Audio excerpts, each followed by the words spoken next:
Welcome back, everyone, to Pominos. Hope we're all doing absolutely awesome. As you can see, a bit of a new background for you. This is all going to be glammed up in the next couple of days. So we've just recently moved house.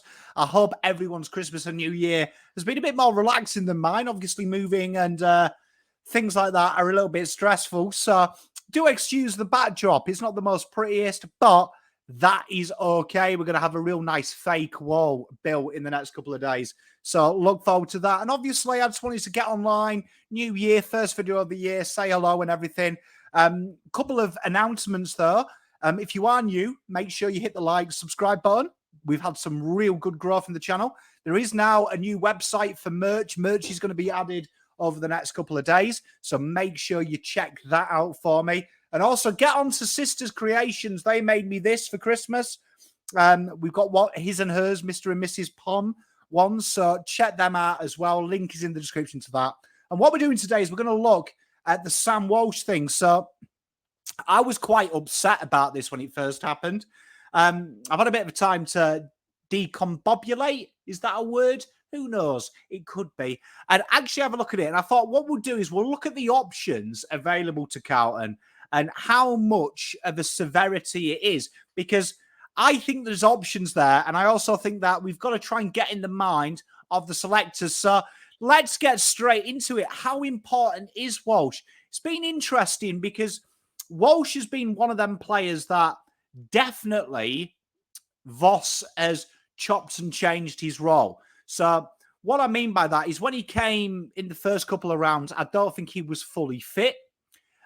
He was about the 52%, particularly that first game against the Doggies, on the ball, and the rest he was more on the outside and definitely being the second and third user as the ball tried to get out wide. And we saw that that was a big thing with Voss, trying to get the width, and that kind of died towards the end. He averaged about 55% of his time on the ball. Now, it's interesting because Chera and him almost played an identical role. Kennedy was kind of the fill-in for there. And we saw in round one, particularly when we didn't have him, that was where Carlton kind of showed their hand of how they'll play. And that had predominantly Chera, Kennedy, Pitternet on the ball with obviously the big boys, Hewitt and Cripps. And that was kind of the formulae for the majority of the time. Cripper and Hewitt obviously have eaten a lot of that time there. And you saw that we kind of changed it up, and Kennedy kind of really did come to the fore once Pitternet left. Once Pitternet left, they put that extra body there. And there was kind of, it was kind of how they worked. And you find that I actually think the most important one, and the one that I've got a question mark on, is Hewitt. We haven't heard a lot of. And with Walsh, even conservative, he's going to miss the first month. Depending on what you believe, it could be longer. I think that you've got to look at it on a case-by-case basis and just say that, look, we're probably going to be missing him for the first 6 rounds. These kind of things are very temperamental. You don't want to risk. So let's see it. Now, will Carlton go the first way? They may do. They may do. And they may play that Cripps, Hewitt, Pitternet, TDK, the second ruck, Kennedy, Chera, rotating through there. Now, let's look at the available options. There's a couple that I really like. So I think that that's probably the most no-brainer, that if Hewitt is fit, that's fine. Now, what Hewitt allows to do, and I would say Hewitt is probably been Carlton's most important part of last year because it allowed Cripps, and there is no surprise, when Hewitt played with Cripps, we saw a different dimension to Cripps. Bit like we did in the 2020-21 season, when, especially against Brisbane in 2020 and 2019, where you really saw Cripps shine, was that they played the bigger bodies around Cripps and allowed Cripps to do what he did. When Hewitt was missing, we saw Cripps go back to the old school, and he was kind of the first user. And Cripps' natural instinct is to attack and hit bodies. And when he was the first receiver from that and the first man, you found it stagnated. It became very congested. Carlton found it hard. What Carlton really liked to do with Walsh and Hewitt as that combo, and Cripper playing a lesser role but still very integral, was Cripps would move forward and Hewitt would go out the back of the pack and then look to feed it to Cripps or feed it out wide. And then Cripps was always away from a space. So it is really important to think that Walsh isn't the most integral part of Carlton's system. The way Carlton's on the ball team works is very system based. It's not personnel based, and it is chop and changeable. And a lot will depend, I think, on how Voss has developed this game plan. What I suspect, though, and the first person I'm looking at here is what is the levels of this gentleman, Hewitt, George Hewitt, because he is integral. He was predominantly the guy that was fed by Walsh, by Cerra, or by Cripps out the back, and then he would do a little diagonal run, and he would look, and you'd saw Walsh or Cerra would cut inside him. He might get that handball for a bit of foot speed, or he might sit back and ping it to the wing to O'Brien. Now we have Blake Acres, and there's been a very conservative effort to get wingers, which I think is very important. Now, what are the options here? What are the options if Hewitt isn't available? Well, I think the first case would be this gentleman here, Ed Curnow, the forgotten about guy. I think that what Carlton have to focus on in the Walsh injury is how do you keep Cripps not being bogged down? Because that is no surprise. When Cripps was playing well, Carlton looked a lot better, particularly in that 8-2. Go back, look at the polls. Cripps was sensational and was by far our most damaging player. And Hewitt was kind of the second. So this is where Curnow would have to play that role. And we saw what Carlton did towards the end of the year, particularly when Hewitt was injured. Doc became that role. And he became the Hewitt. So playing Kennedy and Curnow would allow Cripps still to be free, but then Doc, that wise old head, he could be that mainstay user.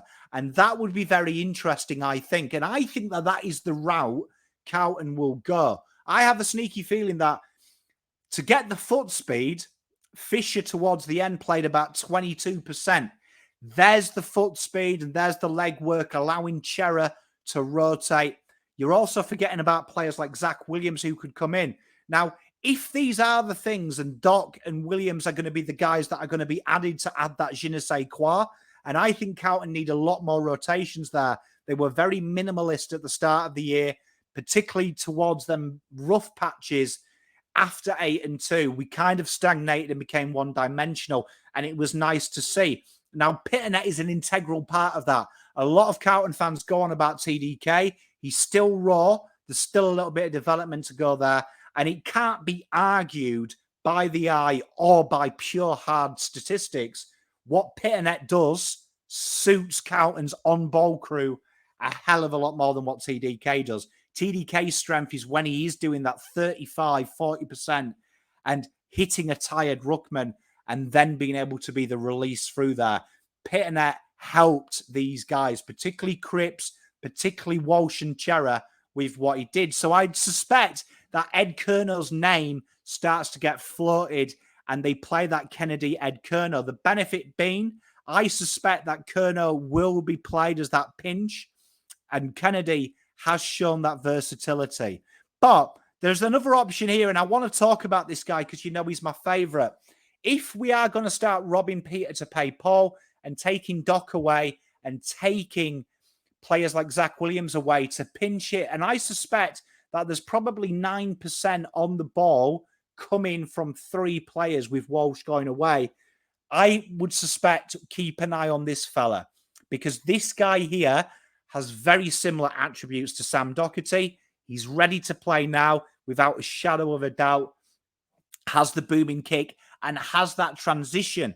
And I think with the acquisitions of Blake Acres, particularly the acquisition of him in his defensive running, means Carlton can probably be a bit more ostentatious in their backline movement. And I thought last year, Carlton became very stagnant in the second half in the way they transitioned the football. Now, Lockie, long booming kick, loves an intercept mark. You're going to get very, very similar attributes that you get from Doc to allow Doc to really work up the ground. And I really like that combination. And if I was picking the team, it would definitely between this fella or Boyd would be selected. And I would probably lean towards Lockie, to play in that back line, allowing Doc that 40% we saw in the last couple of games, where I thought he really excelled. And I think that's his natural position. And it doesn't change Carlton's movement up very much, but it gives them dimensions, because I do think, and I'd love to know what you guys in the chat and girls think in the chat, of Doc created that more directness on the ball, which was really important. Carlton, when there was no Hewitt, particularly when there was no Cripps being free, became very one-dimensional and overusing it and trying to find the perfect pass. Doc got that ball working forward. Fisher looked to take the game on by foot, which also adds that layer with maybe Dow. Maybe Dow comes in. But I think Carlton won't play Dow. I think that's what they'll go with. They'll go with that Doc. I think we got a bit of an inclination towards the end of last year that Fisher and Doc particularly are going to get that role with the development of Kennedy, with the question marks on Hewitt. It makes sense that if Hewitt is out, Curnow comes in, he's the body, Kennedy becomes more of the Doc role, and then Doc takes the Hewitt role, which then just allows that midfield pair to kind of be what it was like in the back half and towards the glory times, in a very Audi formation, if you will. But let me know what you think in the comments. I think there is a few options. I think Walsh is an incredible player and he's very integral. But I want you to think that the on-ball system that Voss formulates isn't personnel-based, it's systematic-based. And there is ways that Carlton can negate that through the players they've got, particularly with Doc, particularly if Hewitt's out.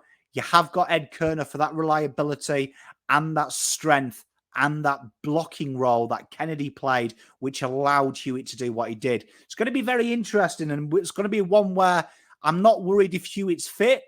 I'm kind of more worried. But let me know in the comments. I hope you had a great new year. Can't wait. There's loads coming on this channel, so make sure you've got notifications on. Hit the like button, hit the subscribe. Let me know what you do in the comments. Go Blues, and much love. Pop out.